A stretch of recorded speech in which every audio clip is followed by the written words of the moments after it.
1. Pak Ahmad sedang melaksanakan diagnostik kesulitan belajar untuk beberapa siswanya.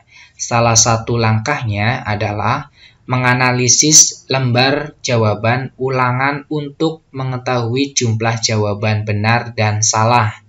Cara ini dilakukan untuk mengetahui kesulitan belajar mereka. Tindakan Pak Ahmad tersebut merupakan langkah yang A. Identifikasi masalah, yang B. Memperkirakan penyebab, yang C. Identifikasi kasus, yang D. Memperkirakan tindakan. Nah, dari soal yang pertama ini, kira-kira dari kasus yang dijabarkan tadi di soal, itu menunjukkan tentang langkah apa? Nah, kita langsung jawab. Yang benar dari A sampai D itu adalah yang A. Identifikasi masalah. Di sini yang perlu digarisbawahi adalah diagnostik. Ini menunjukkan awal ya, atau identifikasi. Ya, kemudian analisis. Nah, analisis di sini juga termasuk identifikasi. Oke, gampang ya. Kita lanjut ke soal yang kedua. 2. Diki tidak disukai oleh teman-temannya karena memiliki sikap kurang menghargai orang lain, suka berbicara kasar, agresif, dan suka mengganggu orang lain. Berdasarkan ciri-ciri perilaku tersebut, diduga status hubungan sosial Diki termasuk A. Anak yang kontroversial, B. Anak yang diterima, C. Anak yang ditolak, D. Anak yang diabaikan. Kira-kira yang mana ya untuk soal nomor 2 ini? Di sini tidak disukai, berarti ada keterangan negatifnya. Ya. Kemudian status hubungan sosial Diki ini di teman-temannya ini diterima atau ditolak. Yang jelas di sini ada tidak disukai, kemudian mengganggu juga, suka mengganggu orang lain. Berarti di sini yang tepat jawabannya adalah anak yang ditolak. Lanjut soal berikutnya. 3. Perkembangan dipengaruhi oleh faktor pembawaan, kematangan, dan lingkungan, sehingga terjadi keragaman individual. Keragaman individual peserta didik dalam kecakapan potensial harus menjadi pertimbangan bagi guru dalam A. Merancang strategi pembelajaran yang sesuai dengan keragaman pengetahuan peserta didik. B. Merancang strategi pembelajaran yang sesuai dengan keragaman prestasi belajar peserta didik. C. Merancang strategi pembelajaran yang sesuai dengan keragaman tingkat kecerdasan peserta didik. D. Merancang strategi pembelajaran yang sesuai dengan keragaman kematangan peserta didik.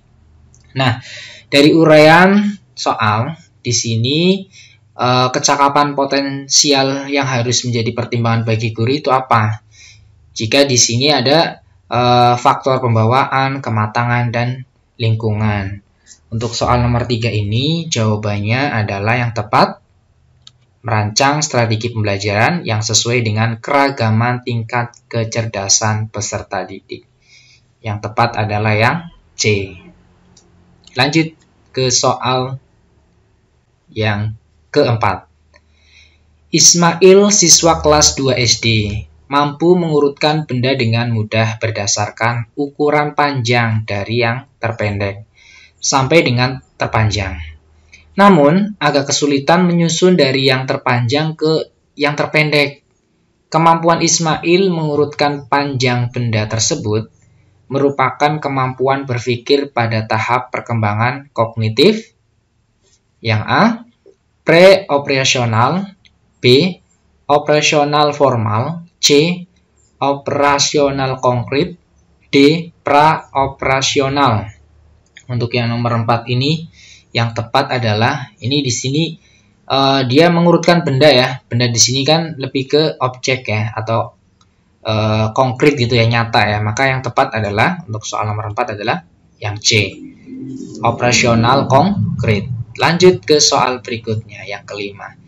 Di kelas Burani ada beberapa anak yang lebih suka menyendiri, sedikit memiliki teman, kurang mampu berkomunikasi, dan kurang mampu bekerja sama. Ciri-ciri perilaku peserta didik tersebut menunjukkan kecenderungan memiliki, yang A, keterampilan sosialisasi yang rendah, B, keterampilan sosialisasi yang rendah, sosial ya di sini yang B. B, keterampilan sosial yang rendah. Kalau yang A tadi sosialisasi dan ini sosial ya. Kemudian yang C, kemampuan berkomunikasi yang rendah. Kemudian yang D, kemampuan menghargai diri yang rendah. Nah, kira-kira untuk pilihan yang tepat ini untuk soal nomor 5 itu apa? Nah, dilihat ya. Di sini ada kata beberapa anak ya, yang beberapa anak yang suka menyendiri, sedikit memiliki teman, kurang mampu berkomunikasi. Nah, ini berarti lebih ke sosial, bukan aktivitasnya ya. Maka yang tepat untuk soal nomor 5 ini adalah keterampilan sosial yang rendah. Ya, keterampilan sosial. Nah, keterampilan sosial di sini ya, anak tersebut bisa bersosialisasi, bisa berkomunikasi. Ya. Oke, kita lanjut ke soal yang ke-6. Salsabila yang duduk di kelas 2 SD menunjukkan prestasi belajar yang rendah hampir di semua bidang studi dan jarang dapat menyelesaikan tugas sesuai waktu yang telah ditentukan. Namun, Salsabila mempunyai catatan kehadiran, kerajinan, dan ketekunan yang bagus, serta sikap belajar yang positif.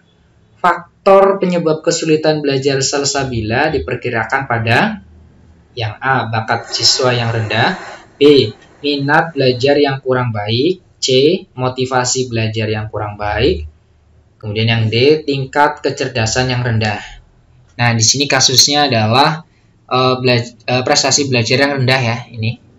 Kemudian semua bidang studi ini juga bisa dikuasai, jarang dapat menyelesaikan tugas sesuai dengan tepat waktu juga di sini. Nah, ini hal-hal yang digambarkan ya dari sosok Salsabila yang duduk di kelas 2 SD. Nah, kira-kira untuk soal nomor 6 ini apa? Namun di sini ada catatan ya, dari keterbatasan kekurangan tadi, Salsabila ini mempunyai catatan kehadiran, kerajinan, dan ketekunan yang bagus. Nah, ini sikap yang positifnya. Nah, faktor penyebab kesulitan di atas yang tadi disampaikan tadi, belajarnya masih rendah, itu yang lebih tepat yang mana? Pilihan A sampai D. Yang tepat adalah minat belajar, untuk yang D ini, yang nomor 6 ini adalah yang D, tingkat kecerdasan yang rendah. Ya, tingkat kecerdasan yang rendah. Ya, di sini berarti kecerdasan Salsabila ini rendah kategorinya. Oke, lanjut ke soal yang ke-7. Setiap anak memiliki potensi kreatif meskipun dalam tingkatan yang berbeda. Namun, kreativitas berkembang karena faktor lingkungan. Apabila akan mengembangkan kreativitas siswa, maka guru hendaknya merancang pembelajaran yang kondusif. Pembelajaran yang dapat memfasilitasi perkembangannya kreativitas anak adalah, yang A, demokratis dan permisif. Yang B, fleksibel dan permisif. Yang C, demokratis dan sesuai bakat. Yang D, fleksibel dan sesuai bakat. Nah, dari soal nomor 7 ini, yang tepat itu yang mana? Dari A sampai D. Di sini yang dilihat adalah anak itu memiliki potensi kreatif, jelas ya. Setiap anak memiliki kreativitas sendiri-sendiri. Namun tingkatannya berbeda ya, kalau dilihat dari masing-masing individunya. Nah, kalau melihat ini di sini, apabila akan mengembangkan kreativitas siswa, nah di sini yang ditanyakan adalah guru hendaknya merancang pembelajaran yang kondusif, pembelajaran yang dapat memfasilitasi perkembangan kreativitas anak itu seperti apa.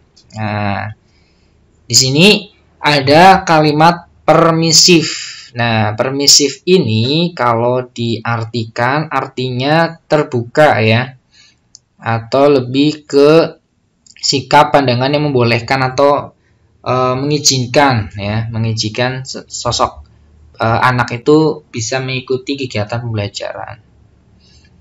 Jadi tingkat responsif anak itu harus tinggi di sini.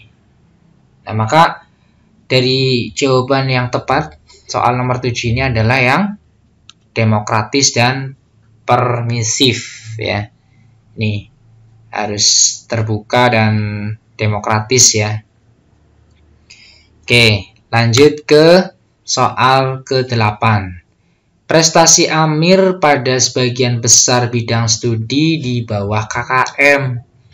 Berdasarkan hasil analisis, himpunan data Amir memiliki potensi mental intelektualnya di atas rata-rata. Amir diduga memiliki kesulitan belajar dan termasuk anak yang A. Peserta didik termasuk anak yang lambat belajar. B. Prestasi belajarnya tidak sesuai dengan potensinya. C. Prestasi belajarnya sesuai dengan tingkat kecerdasannya. D. Prestasinya rendah karena sikap kebiasaan belajarnya negatif. Jawaban yang tepat untuk soal 8 ini adalah prestasi belajar tidak sesuai dengan potensinya. Nah, di sini kenapa jawabannya ini? Karena melihat dari hasil analisis ini, Amir memiliki intelektual di atas rata-rata. Berarti ini kategorinya ya cerdas. Tetapi kenapa mengalami hasil di bawah rata-rata? Berarti di sini tidak sesuai ya dengan potensinya. Jadi ada yang perlu dirubah dalam metode pembelajaran yang di kelas atau di lingkungan belajar. Oke, lanjut ke soal yang ke-9. Prestasi Musa di sebagian besar bidang studi di atas KKM, terutama IPA. Ulangannya yang selalu mendekati nilai sempurna didukung oleh kegemarannya membaca. Apa yang sebaiknya dilakukan oleh guru untuk mengembangkan bakat Musa? Nah, yang A, memfasilitasi peserta didik untuk memperdalam materi kurikulum yang diajarkan sesuai bakatnya. Yang B, dijadikan pendidik sebaya untuk membantu teman-temannya yang kesulitan belajar. Yang C, memfasilitasi peserta didik untuk memperdalam materi kurikulum yang diajarkan sesuai minatnya. Yang D, memberikan berbagai tugas mandiri sekaligus melatih keterampilan belajarnya. Nah, jawaban yang tepat untuk soal yang ke-9 adalah memfasilitasi peserta didik untuk memperdalam materi kurikulum yang diajarkan sesuai bakatnya. Jelas ya untuk soal nomor 9. Lanjut ke soal 10. Salah satu tahap diagnostik kesulitan belajar adalah tahap diagnosis analitik. Pada tahap ini biasa digunakan tes diagnosis atau tes prestasi belajar. Tujuan dari tahap diagnosis analitis adalah untuk mengidentifikasi masalah, yaitu untuk mengetahui A. Letak kelemahan-kelemahan itu terjadi. B. Jenis kesulitan belajar yang dialami anak. C. Faktor penyebab kesulitan belajar anak. D. Menandai anak yang mengalami kesulitan belajar. Jawaban yang tepat untuk soal nomor 10 adalah letak kelemahan-kelemahan itu terjadi. Lanjut ke soal nomor 11. Ibu Fatimah merancang pembelajaran dengan mempertimbangkan karakteristik kemampuan dasar anggota kelompok. Hal yang dilakukan oleh Ibu Fatimah merupakan implementasi pendidikan dari prinsip perkembangan, yaitu A. Variasi dari tempo dan irama perkembangan. B. Pola perkembangan memiliki keragaman. C. Perkembangan berproses secara bertahap. D. Perkembangan bersifat maju berkelanjutan. Yang tepat untuk soal nomor 11 adalah yang B. Pola perkembangan memiliki keragaman. Ya. Pembelajaran yang mempertimbangkan karakter di sini adalah pola perkembangan memiliki keragaman. Lanjut ke soal nomor 12. Tony sering berjalan-jalan ketika belajar, mengganggu teman-teman yang sedang belajar, dan membuat masalah di kelas. Gejala tersebut menunjukkan Tony memiliki kesulitan belajar dalam aspek penyesuaian. A. Moral. B. Diri. C. Sosial. D. Emosi. Yang tepat yang mana ya? Kalau di sini belajarnya jalan-jalan nih. Kira-kira ada nggak nih teman-teman seperti ini? Oke, lanjut ya. Jawaban yang tepat untuk soal nomor 12 adalah yang C. Jelas ya, sosial. Karena hubungannya dengan interaksi lingkungan. Lanjut ke soal 13. 13. Beberapa siswa Pak Usman memiliki IQ pada taraf normal bawah dan seringkali harus mengikuti remedial, terutama materi yang memerlukan keterampilan berpikir tingkat tinggi.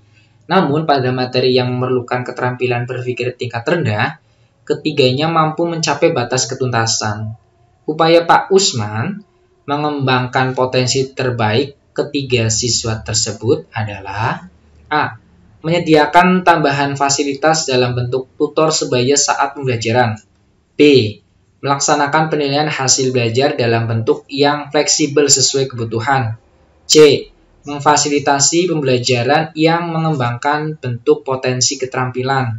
D. Memberikan waktu lebih di luar kelas untuk menyelesaikan target pembelajaran.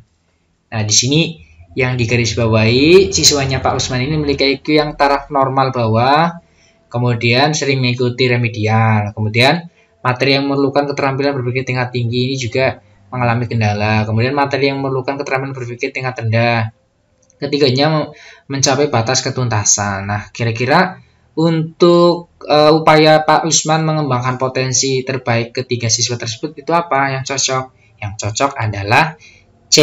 Memfasilitasi pembelajaran yang mengembangkan bentuk potensi keterampilan. Nah, ini harus ada potensi keterampilan. Lanjut ke soal 14. Bu Ani bermaksud mengembangkan kemampuan berpikir kreatif melalui curah gagasan dengan kantong ide. Setiap siswa membawa kantong ide berisi satu benda. Kemudian kantong ide ditukar dengan temannya. Tugas siswa adalah memberikan kata sebanyak mungkin terkait benda yang ada di kantong ide tersebut. Cara yang digunakan Bu Ani dapat mengembangkan keterampilan berpikir A. Divergen, B. Vertikal, C. Logis, D. Konvergen. Jawaban yang tepat untuk soal nomor 14 adalah yang A. Divergen. Lanjut soal yang ke-15. Perkembangan kognitif peserta didik sekolah dasar berada pada taraf operasional konkret, sehingga mereka merasa kurang memahami materi pelajaran yang disampaikan gurunya secara verbal saja. Proses pembelajaran tersebut akan efektif jika disertai dengan menggunakan A. Media gambar, B. Media poster, C. Media benda nyata, D. Media cetak. Yang tepat yang mana ya untuk perkembangan kognitif peserta didik? Yang tepat adalah yang C, media benda nyata. Lanjut soal yang terakhir, yang ke-16. Pada suatu proses pembelajaran di taman kanak-kanak, peserta didik akan dikembangkan aspek motorik kasarnya. Maka pendidik dapat menugaskan peserta didiknya untuk melakukan kegiatan A. Mewarnai pola, B. Menjiplak huruf, C. Meronce, membuat kalung, D. Menendang bola. Nah, di sini yang digarisbawahi adalah perkembangan motorik ya, aspek motorik di sini, motorik kasar. Kira-kira yang tepat yang mana? Yang tepat adalah menendang bola. Nah, oke, selesai. Masa depan adalah milik mereka yang menyiapkan hari ini. Terima kasih sudah menonton di channel Teguh Story. Salam optimis.